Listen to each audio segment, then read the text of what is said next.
അപ്പോൾ അങ്ങനെ L J P Lijo Jose പുള്ളിയുടെ സിനിമ ചുരുളി, അതിനെക്കുറിച്ചുള്ള ഒരു വിവാദമാണ് ഇപ്പോൾ പൊയ്ക്കൊണ്ടിരിക്കുന്നത് നമ്മുടെ ഓൺലൈൻ സോഷ്യൽ മീഡിയയിൽ. ഞാൻ നോക്കിയപ്പോൾ ഭയങ്കര പടമാണ്, ഭയങ്കരമെന്നാണ് പറയുന്നത് ചുരുളി. എനിക്ക് കണ്ടിട്ട് ഒരു പുണ്ണാക്കും തോന്നിയില്ല, കുറേ തെറി.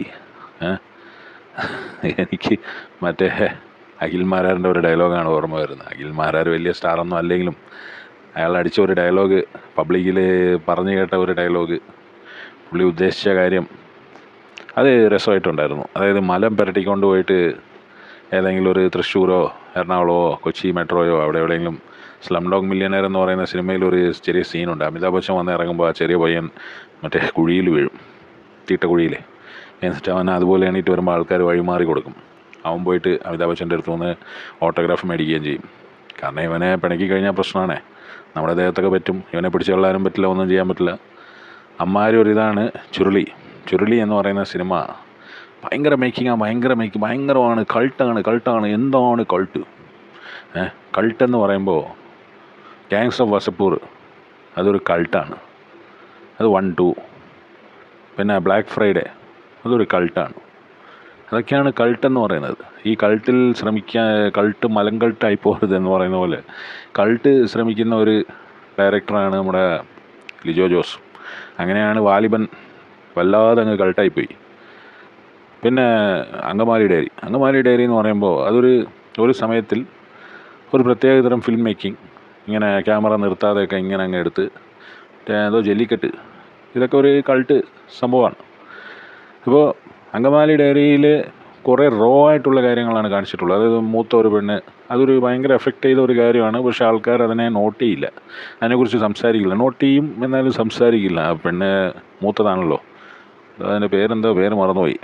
മറ്റേ പെപ്പയുടെ നേഴ്സേ, പുള്ളിയെ ദുബായിലേക്ക് കൊണ്ടുപോകുന്ന നേഴ്സുണ്ടല്ലോ, പേര് മറന്നുപോയി. അതല്ല ഇപ്പോഴത്തെ വിഷയം. നമ്മുടെ ജോജു വന്നിട്ട് ഒരുമാതിരി എന്ന് പറയുന്ന ഒരു ക്യാരക്ടറാണ് പണ്ട് മുതലേ. അതിപ്പോൾ കള്ളു കുടിച്ച് ഇപ്പോൾ ബുദ്ധി പോയെന്ന് തോന്നുന്നു.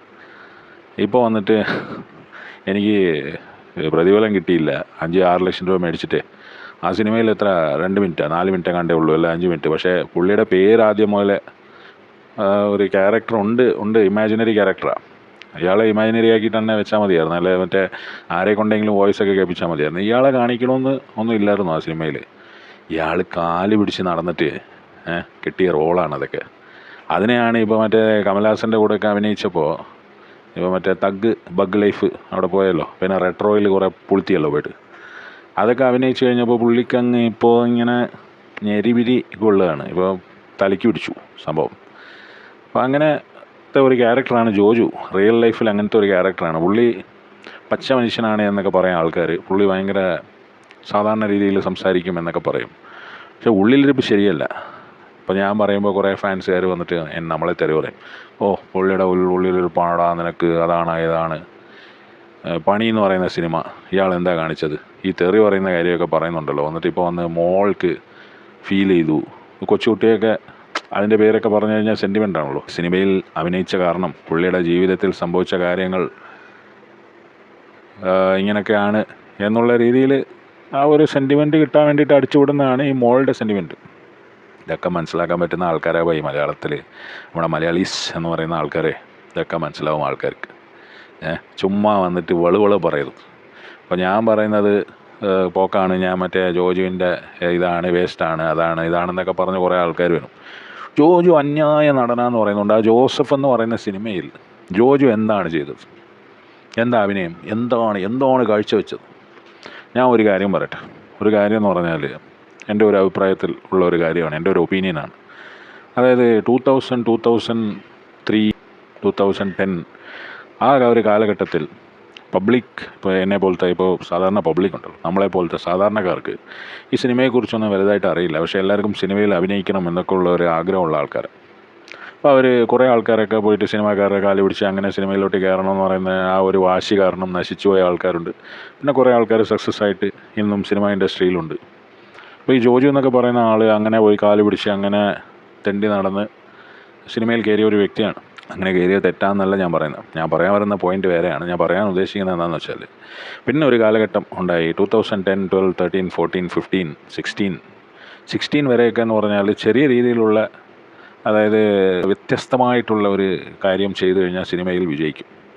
Acting is not acting is reacting, acting is not acting എന്നൊക്കെ പറയുന്ന സംഭവം അങ്ങനെയൊക്കെ ചെയ്തു കഴിഞ്ഞപ്പോൾ ഈ LJP ഒക്കെ ലാലേട്ടനൊക്കെ വിളിച്ചിട്ട് മറ്റേ വാലിബൻ ഒക്കെ ചെയ്യാൻ കാരണം അതാണ്. പിന്നെ 2020 ഒക്കെ ആയപ്പോൾ ഉണ്ടല്ലോ, 2020, 22 ഒക്കെ ആയപ്പോൾ എന്ന് പറഞ്ഞാൽ ആൾക്കാർക്ക് ഭയങ്കരമായിട്ട് വിവരം വെച്ചു. കാരണം ഇൻഫർമേഷൻ ഏജാണ്. ഒരുപാട് ആൾക്കാർ, ഇപ്പോൾ ഞാൻ പോലും എൻ്റെ ഒരു വീഡിയോ ഞാൻ ഓൺലൈനിൽ ഇടുകയാണ്. ഓൺലൈനിൽ എൻ്റെ വീഡിയോ പണ്ട് എനിക്ക് വീഡിയോ എടുക്കാൻ തന്നെ ഒരു ഷൈനെസ് ഉണ്ടായിരുന്നു. പക്ഷെ പണ്ട് മുതലേ എനിക്ക് സിനിമ ഇതൊക്കെ ഒരു ഇഷ്ടമുള്ള കാര്യമായതുകൊണ്ട് ഞാൻ വീഡിയോ ഒക്കെ എടുത്തിട്ടുണ്ട്. എന്നാലും അതിങ്ങനെ വലിയ ഒരു പ്ലാറ്റ്ഫോമിലേക്ക് വരുന്നതും ഒക്കെ ഇപ്പോൾ റീസെൻ്റ്ലിയാണ്. ഇപ്പോൾ 2020, 23, 22 എന്നൊക്കെ പറയുന്ന പോലെ ഇപ്പോൾ ആൾക്കാരുടെ ഒരു പ്രശ്നം എന്ന് പറഞ്ഞാൽ, ഇപ്പോഴത്തെ ആൾക്കാർക്ക് ഒരു മേജർ പ്രോബ്ലം എന്ന് പറഞ്ഞാൽ എന്തിനേയും പുച്ഛിക്കും ആൾക്കാർ. അതാണ് ഇപ്പോഴത്തെ ഒരു മേജർ പ്രശ്നം. ഈ ജോർജ് വന്നിട്ട് പറയുന്നുണ്ട് ഇതുപോലെ പുള്ളിയുടെ മറ്റേ തെറി അത് വെച്ച് ട്രോളുന്നുണ്ട്, അത് വെച്ച് മീമൊക്കെ ഉണ്ടാക്കുന്നുണ്ട്. ട്രോളും ഇയാൾ മറ്റിടത്തെ നടനാണ് എന്നുള്ള ഒരു ഭാവം ഉണ്ടല്ലോ, അതും വെച്ച് നടന്നു കഴിഞ്ഞാൽ ഇനിയും ട്രോളും, ആൾക്കാർ ട്രോളും. കാരണം എല്ലാവരുടെ കയ്യിലും സെൽഫോണുണ്ട്, എല്ലാവരുടെ കയ്യിലും സോഫ്റ്റ്വെയർ ഉണ്ട്, കാര്യങ്ങളുണ്ട്. അപ്പോൾ അതൊന്നും നിർത്തലാക്കാൻ പറ്റില്ല. പിന്നെ ലിജോ ജോസിൻ്റെ വാലിബൻ പൊട്ടിപ്പോയത്, വാലിബനിൽ ഒരുപാട് ചിലവ് ചെയ്തു, അങ്ങനെ ചെയ്തു, ഇങ്ങനെ ചെയ്തു, മറ്റേ സെറ്റ് ഉണ്ടാക്കി, അതുണ്ടാക്കി, ഇതൊക്കെ ഉണ്ടാക്കിയതുകൊണ്ട് മാത്രം ഈ പ്രേക്ഷകൻ എന്ന് പറയുന്ന ഈ സാധാരണക്കാരൻ വന്നിരുന്നിട്ട് ഇങ്ങനെ കണ്ടിരുന്ന് ഓ സൂപ്പർ എന്ന് പറഞ്ഞ് പോകുന്ന പരിപാടി അതങ്ങ് 1950s, 60s പറ്റുള്ളൂ. ആ സമയത്ത് 4 മണിക്കൂറൊക്കെ ഒരു സിനിമ ഉണ്ടാവും. സിനിമ മാത്രമേ ഉണ്ടായിരുന്നുള്ളൂ ഒരു എൻ്റർടൈൻമെൻറ്റ്. പിന്നെ സിനിമയിൽ എന്ത് കോപ്പ് കാണിച്ചാലും അതിങ്ങനെ ഇരുന്ന് കണ്ടിട്ട് പോകും. കാരണം വേറെ ഒന്നും ഇല്ല അപ്പോൾ. ആ കാലഘട്ടം വേറെ, ഇപ്പോൾ ഇത് വേറെ. ലിജോ ജോസ് മറ്റേ മുത്തശ്ശി കഥ എന്നൊക്കെ ഉള്ള ഒരു സംഭവമൊക്കെ ഉണ്ടായിരുന്നല്ലോ, വാലിബിനെ കുറിച്ച് അങ്ങനെയൊക്കെയായിരുന്നു പറഞ്ഞിരുന്നത്. ഈ ലിജോ ജോസ് എന്ന് പറയുന്ന ആളൊരു മഹത്തായ ഡയറക്ടറോ കോപ്പോ ഒന്നും അല്ല. അതേപോലെ ഈ ജോജു ജോർജ് എന്ന് പറയുന്ന ആളൊരു മഹത്തായ നടനോ കോപ്പോ ഒന്നുമല്ല. ജോജുവിൻ്റെ കൂട്ടുകാരനാണ് ആയിരുന്നെന്ന് തോന്നുന്നു മറ്റേ നമ്മുടെ ചെമ്പൻ വിനോദ്. ഇപ്പോൾ അടിച്ച് വിരിഞ്ഞെന്ന് തോന്നുന്നു. അതാണ് വന്നിട്ട് ചെമ്പൻ വിനോദിൻ്റെ മറ്റേ പ്രൊഡക്ഷൻ കമ്പനിയാണ് ഈ ചുരുളി പ്രൊഡ്യൂസ് ചെയ്തതും കാര്യങ്ങളൊക്കെ.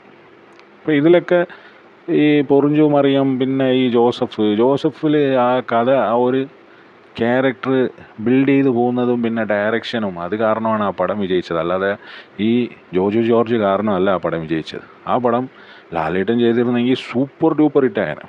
മമ്മൂക്ക ചെയ്തിരുന്നെങ്കിൽ, സുരേഷ് ഗോപി ചെയ്തിരുന്നെങ്കിൽ, ദിലീപ് ചെയ്തിരുന്നെങ്കിൽ, ആർക്ക് വേണേൽ ചെയ്യാം ആ പടം. പൃഥ്വിരാജിന് വേണേൽ ചെയ്യാമായിരുന്നു ആ പടം. കാരണം അമ്മാര് സ്ക്രീൻ പ്ലേയും കഥയും എഴുതി വെച്ചിരിക്കുകയാണ്. അപ്പോൾ പിന്നെ ആര് ചെയ്താലും അത് വിജയിക്കും. അല്ലാതെ ഇത് ഞാൻ കാരണം, ഞാനാണ് സംഭവം എന്നൊക്കെ പറഞ്ഞ് നടന്നു കഴിഞ്ഞാൽ അത്രേ സംഭവിക്കുകയുള്ളൂ. തങ്കൻ ചേട്ടൻ അവസാനം, ഈ തങ്കൻ ചേട്ടൻ എന്ന് പറയുന്ന ഈ ക്യാരക്ടർ എന്താണ് ഈ ചുരുളിയിൽ എന്താണ് ഉദ്ദേശിക്കുന്നത്? എന്തോ ആ തെറി, മറ്റേ കോപ്പ്, മറ്റേ മറിച്ചത്, തെറി പറയാൻ പറ്റില്ല ഫുള്ളായിട്ട്. അപ്പോൾ അതൊക്കെ ഇല്ലെങ്കിൽ ആ പടം വെറും വേസ്റ്റാണ്. അത് ഇവർക്ക് എല്ലാവർക്കും അറിയാവുന്ന കാര്യമാണത്. എന്താണുള്ള ആ പടത്തിൽ എന്താ ഉള്ളത്? എന്തോ അത് ചുമ്മാ ഇങ്ങനെ ഒരു പടം എടുത്ത് വെച്ചിട്ട് ഇത് ഭയങ്കര കൾട്ടാണ്, ഇത് ഭയങ്കര സംഭവമാണെന്ന് പറഞ്ഞാൽ എന്ത് മാസ്മരികതയാണ് ആ പടത്തിലുള്ളത്? എന്താണ് ഒരു വ്യത്യസ്തമായിട്ടുള്ള ഒരു കഥ എന്താണുള്ളത്? അതിന് ആ മേക്കിംഗ് രീതി. ഇലവീഴ പൂഞ്ചിര എന്ന് പറയുന്ന സിനിമ ഞാൻ കണ്ടതാണ്. ആ സിനിമയിൽ 2 പോലീസുകാർ, ഈ 2 പോലീസുകാർ ഇവർ തറി കാര്യങ്ങളൊക്കെ ചെറുതായിട്ടേ പറയുള്ളൂ. പിന്നെ അതിൻ്റെ ഭാഷ, ലാംഗ്വേജൊക്കെ കുറച്ച് വ്യത്യാസമുണ്ട്. അവസാനത്തെ ക്ലൈമാക്സൊക്കെ കണ്ടു കഴിഞ്ഞാൽ ഭയങ്കര ക്ലൈമാക്സാണ്. എനിക്ക് വളരെയധികം ഇഷ്ടപ്പെട്ടു. പക്ഷേ അത്രയും പോലും എനിക്ക് ഇഷ്ടപ്പെട്ടില്ല ഈ ചുരുളി എന്ന് പറയുന്ന പടം. കാരണം അതിൻ്റെ വെറുതെ തെറിയാണെന്നേ. തെറി എന്ന് പറഞ്ഞു കഴിഞ്ഞാൽ ഇങ്ങനെയുണ്ടോ തെറി കുറച്ചത്? ചുമ്മാ മറ്റേ തെറി പറയാം. തെറി പറഞ്ഞാൽ അത് ഭയങ്കര ഹിറ്റാവും എന്നുള്ള ആ ഒരു ഫീലിംഗ് ഉള്ളതുകൊണ്ട് ഇവന്മാർക്ക് ഈ ഓൺലൈനിൽ നിന്ന് കിട്ടിയ ഐഡിയ ആയിരിക്കും ചിലപ്പോൾ ഈ ചുരുളി. ഓൺലൈനിൽ തെറി പറയുന്നത് ആ സമയത്ത് ഒരു ഫാഷനായിരുന്നു. ചുമ്മാ വന്നിട്ട് തെറി പറയാം, മയിരെ, അവനെ മറ്റേ മോനെ, അതേ ഇതേന്നൊക്കെ പറഞ്ഞിട്ട് പോകും ആൾക്കാർ. എന്ന് പറഞ്ഞാൽ അത് എല്ലാ കാലത്തും സെല്ല് ചെയ്യണമെന്നില്ല. ഇപ്പോൾ ഒരുപാട് ആൾക്കാർ വന്നിട്ട് പറയുന്നത് ചുരുളി റിലീസ് ചെയ്യണം, തിയേറ്റർ റിലീസ് ചെയ്യണം, ഞങ്ങൾ പോയി കാണുന്നു. എന്ത് കാണാനാണുള്ള ആ സിനിമയിൽ? എന്താണുള്ളത്? അതിനെ പിന്നെയും പൊക്കിയെടുത്തുകൊണ്ട് വരിക. ഇപ്പോൾ മാർക്കറ്റ് ഔട്ടായെന്നാണ് എനിക്ക് തോന്നുന്നത്. ഇവനൊക്കെ കഴിയാറായെന്ന് തോന്നുന്നു. ഇവൻ്റെയൊക്കെ കാലം കഴിയാറായി. ജാട കാണിച്ച് പണ്ട് പൃഥ്വിരാജിനെ വരെ നമ്മൾ മലയാളി പ്രേക്ഷകർ മാറ്റി നിർത്തിയ കാലം ഉണ്ടായിരുന്നു. മോഹൻലാലിന് വരെ അല്ല മമ്മൂക്കയ്ക്ക് വരെ ചെറിയ ഒരു അടിയൊക്കെ കിട്ടിയ കാലമൊക്കെ ഉണ്ടായിരുന്നു. പിന്നെ അവർ അതിൽ നിന്ന് ഉയർന്ന് അതിൽ നിന്ന് വലിയൊരു സ്റ്റാർഡത്തിലേക്ക് വന്നപ്പോൾ ആ സ്റ്റാർഡം കിട്ടണമെങ്കിൽ പ്രേക്ഷകൻ വിചാരിക്കണം, പിന്നെ കഥാകൃത്ത്, പിന്നെ മറ്റേ എഴുതുന്ന ആൾക്കാരുണ്ടല്ലോ അവർ വിചാരിക്കണം. അല്ലാതെ വന്നിരുന്നിട്ട് ഈമാതിരി ചീപ്പ് പ്രൊമോഷൻ പരിപാടികൾ കാണിച്ചിട്ട് അതിൽ മോളിനെ വലിച്ചഴിക്കുക. മോൾക്ക് സ്കൂളിൽ പോകാൻ പറ്റുന്നില്ല പിന്നെ ഈ 5 ലക്ഷം രൂപയുടെ കാര്യം എന്തിനാണ് ഇയാളിപ്പോൾ എന്ന് പറയുന്നത്? അപ്പോൾ മറ്റേ പുള്ളിക്ക് ദേഷ്യം വന്നിട്ടാണല്ലോ പുള്ളി ഫേസ്ബുക്കിൽ പോസ്റ്റ് ഇട്ടത് അല്ലേ LJP. ഞാൻ ഒരു കാര്യം പറയാം, എനിക്ക് എൻ്റെ ഒരു അഭിപ്രായത്തിൽ വേറെ ഒരു അഭിപ്രായം കൂടെ ഉണ്ട് എൻ്റെ. അതായത് ഈ സിനിമാ ഫീൽഡ് ഇങ്ങനെ ആയിപ്പോയത് എന്താണെന്നറിയോ? 50, 60, 100 സിനിമകൾ ഒരു കൊല്ലം പൊട്ടുന്നുണ്ട്, ആകെ 10 വിജയിക്കുന്നുള്ളൂ എന്നൊക്കെ പറയുന്ന ഒരു സംഭവം ഇന്ന് വരാനുള്ള കാരണം എന്താണെന്നറിയോ? ഈ സിനിമ എന്നും പറഞ്ഞ എല്ലാ അണ്ടനും അടകോടനും പോയിട്ട് സിനിമ പിടിക്കുന്നതാണ്. പണ്ട് ഇപ്പോൾ അത് പറഞ്ഞ് തുടങ്ങിക്കഴിഞ്ഞാൽ അത് പിന്നെ ജാതി അത് ഇത് പ്രശ്നങ്ങളൊക്കെ ആവും. പണ്ടെന്ന് പറഞ്ഞാൽ ഒരു ചില ആൾക്കാർ മാത്രമേ ഒരു ചില കാര്യങ്ങൾ ചെയ്യുള്ളൂ. പൂജ എന്ന് പറഞ്ഞാൽ അതൊരു വിഭാഗം, പിന്നെ ക്ഷത്രിയൻ എന്ന് പറയുന്ന അതൊരു വിഭാഗം, പിന്നെ ശൂദ്രൻ എന്ന് പറയുന്ന അതൊരു വിഭാഗം. ഇത് ഞാൻ അങ്ങനെ ജാതികളെ മോശമായിട്ട് പറയുന്നതല്ല കേട്ടോ. ഞാൻ പറയുന്നത് എന്താണെന്ന് വെച്ചാൽ അങ്ങനെ ഒരു സെറ്റപ്പ് ഉണ്ടായിരുന്നു പണ്ട്. പിന്നെ അത് മാറി, അങ്ങനെയൊന്നും പാടില്ല എന്നുള്ള ഒരു രീതിയായി, എല്ലാവർക്കും എല്ലാം കിട്ടണം എന്നുള്ള ഒരു സംഭവമൊക്കെ, അതൊക്കെ നല്ലതാണ്. പക്ഷേ ഈ എല്ലാവർക്കും എല്ലാം കിട്ടണം എന്ന് പറയുന്ന ഒരു സംഭവം വരുമ്പോൾ എന്താ സംഭവിക്കുന്നതെന്ന് വെച്ചാൽ ഒരുപാട് കഴിവില്ലാത്ത കുറേ ഊളന്മാരുണ്ട്. അങ്ങനെ കുറേ ഊളന്മാർ എന്താണെന്ന് വെച്ചാൽ എനിക്ക് സിനിമയിൽ അഭിനയിക്കണം, ഞാൻ സിനിമയിൽ അഭിനയിക്കാനൊക്കെ പോയിട്ടുള്ളതാണ്, അതിൻ്റെ സീനൊക്കെ എടുത്തിട്ടൊക്കെ ഉള്ളതാണ്. പക്ഷേ അത് കട്ട് ചെയ്ത് കളയൊക്കെ ചെയ്തു. ആ സിനിമയിൽ വന്നില്ല ആ സീൻ. സിനിമയൊക്കെ ഇറങ്ങി, അങ്ങനെ 1-2 സിനിമകളൊക്കെ ഉണ്ടെന്ന് വെച്ചോ, അങ്ങനെ അത് പോട്ടെ. പക്ഷേ എനിക്ക് മനസ്സിലായി ഇതിൽ ഫ്യൂച്ചറില്ല, ഇതിൽ പോയി കഴിഞ്ഞാൽ ശരിയാവില്ല, നമുക്ക് പറ്റില്ല ഇതിൻ്റെ പുറകിന് മെനക്കെടാൻ എന്ന് പറഞ്ഞ് ഞാൻ നിർത്തി. പക്ഷേ നമ്മുടെ പിള്ളേർ അങ്ങനെയല്ല, ഇതിനായിട്ട് 10-15 കൊല്ലമൊക്കെ മെനക്കെട്ടിട്ട് അപ്പോൾ അവർക്കൊരു സർക്കിൾ ഉണ്ടാവും, ഒരു ഇതൊക്കെ ഉണ്ടാവും. പിന്നെ കള്ളുകൂടി അത് ഇത്, പിന്നെ ലഹരി.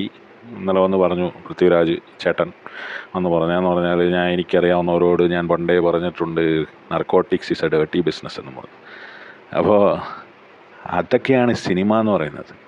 അങ്ങനത്തെ ഡയലോഗ്സ് ഉണ്ടല്ലോ, അതൊക്കെയാണ്. അങ്ങനത്തെ ഡയലോഗുകൾ വരണം. അല്ലാതെ മറ്റേ വന്നിട്ട് തെറി പറഞ്ഞിട്ട് ഇത് ചെയ്തിട്ട് അത് ചെയ്തിട്ട് ഇതല്ല സിനിമ. ഗാങ്സ് ഓഫ് വസപ്പൂരിൽ തെറി പറയുന്നുണ്ട്, അതൊരു കൾട്ടാണ്, അതൊരു കൾട്ട് ക്ലാസിക്കാണ്. അത് എല്ലാവരും അംഗീകരിക്കും. എന്താണെന്ന് വെച്ചാൽ ആ പടത്തിൽ കഥയുണ്ട്, ആ പടത്തിൽ അതിന് കപ്പാസിറ്റി ഉണ്ട്. ഇത് കപ്പാസിറ്റി ഇല്ലാത്ത കുറേ ഊളന്മാരൊക്കെ കൂടിയിട്ട് കള്ളും കുടിച്ച് മറ്റേ സാധനമൊക്കെ അടിച്ച് കയറ്റിയിട്ട് ഓരോ പടങ്ങളുണ്ടാക്കുമ്പോഴാണ് ഇമാതിരി അലവലാതി സിനിമകളൊക്കെ കാട്ടവരാതൊക്കെ നമുക്ക് കാണേണ്ടി വരുന്നത്. പിന്നെ അതിനെ തള്ളിപ്പറഞ്ഞു കഴിഞ്ഞാൽ നമ്മളെ കളിയാക്കുമോ എന്ന് പേടിക്കുന്ന കുറേ ആൾക്കാരുണ്ട്. ചുരുളിയിൽ എന്താണുള്ളത്, എന്താണ് ഇത്രയ്ക്കും ഭയങ്കര സംഭവം എന്താണ് എന്ന് എനിക്കൊന്ന് ആരെങ്കിലുമൊക്കെ എക്സ്പ്ലെയിൻ ചെയ്തു തന്നു. എനിക്കൊന്നും കണ്ടിട്ട് തോന്നിയില്ല, എൻ്റെ അഭിപ്രായം ഇനി മാറത്തുമില്ല.